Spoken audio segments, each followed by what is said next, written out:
গরুর পায়া বা খাসির পায়া যেভাবে যেটা পছন্দ করেন সেটা করতে পারেন, রেসিপি সবারই সেম। তো ডিয়ার ভিউয়ার্স, এই যে নিয়ে চলে এসেছি গরুর পায়া রান্না করার রেসিপি। তো আমি এখানে হাড় নিয়ে নিয়েছি গরুর, এভাবে বিক্রি হয়। তো যা যা লাগবে আমার, এখানে আমি আদা বাটা, রসুন বাটা নিয়েছি, শুকনা মরিচের গুঁড়ো, হলুদ, গরম মশলা, পেঁয়াজ, কাঁচামরিচ। তো প্রথমে আমি প্যাকেটটা খুলে, ওরা ওয়াশ করেই রাখে, বাট তারপরেও আমি আমার নিজের স্যাটিসফাইডের জন্য সুন্দরভাবে আরও ধুয়ে নিব।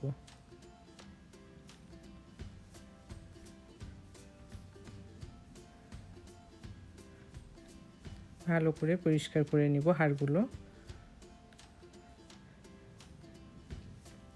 তারপরে একটা বড় প্রেসার কুকার নিয়েছি, সেটাতে পুরো হাড়গুলো দিয়ে দিব। হাড়ের সাথে মাংসও লেগে আছে।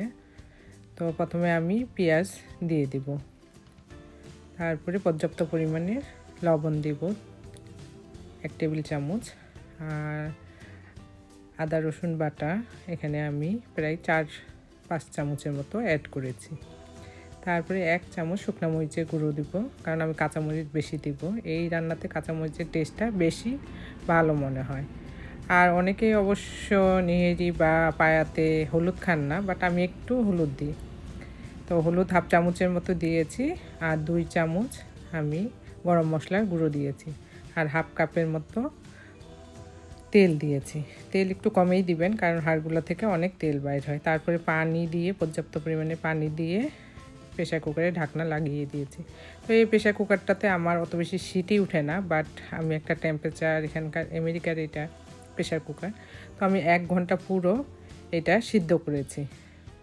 তো এই যে দেখুন কি সুন্দর নরম হয়ে এসেছে। এখন ভুনার পালা। তো আমি এই ফাঁকে লবণটাও টেস্ট করে নিয়েছি যে লবণ আর লাগবে কিনা। তো আমার আরও লবণ লেগেছিল 1 চামচের মতো। তো আপনারা আপনাদের টেস্ট অনুযায়ী লবণটা ব্যবহার করবেন। আর এই যে দেখুন কাঠের খুন্তি দিয়ে নাড়তে নাড়তে জিনিসটা লেগে যাচ্ছিল, পরে আমি স্টিলের খন্তা দিয়ে নেড়ে দিচ্ছি। তো এই যে দেখুন তেল ছেড়ে দিয়েছে। ভুনতে ভুনতে এরকম যখন তেল ছেড়ে আসবে আর কালারটাও অনেকটা চেঞ্জ হয়ে আসবে, তখন বুঝবেন যে ভুনা হয়ে গিয়েছে। সেই পর্যায়ে ঝোলের পানিটা আপনারা আপনাদের পছন্দ মতো অ্যাড করবেন। ব্যাস, হয়ে গেল মজাদার নেহেরি বা পায়া রান্না। এই রান্নাটা আমার বাচ্চারা অনেক পছন্দ করে, আমার মেয়ে বিশেষ করে সবাই তা খুব পছন্দ করে। তো আমরা প্রায় আগে করতাম, এখন কমই করি। তো এটা ক্যালসিয়ামের অভাব পূরণ করে, বাট অনেক হাই কোলেস্ট্রল, ওই জন্য আপনারা বুঝে খাবেন।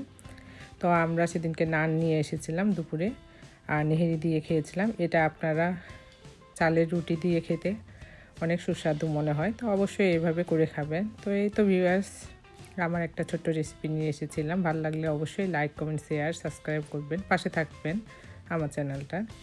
আমি আবার নতুন ভিডিও নিয়ে হাজির হব। ততক্ষণ পর্যন্ত আল্লাহ হাফেজ।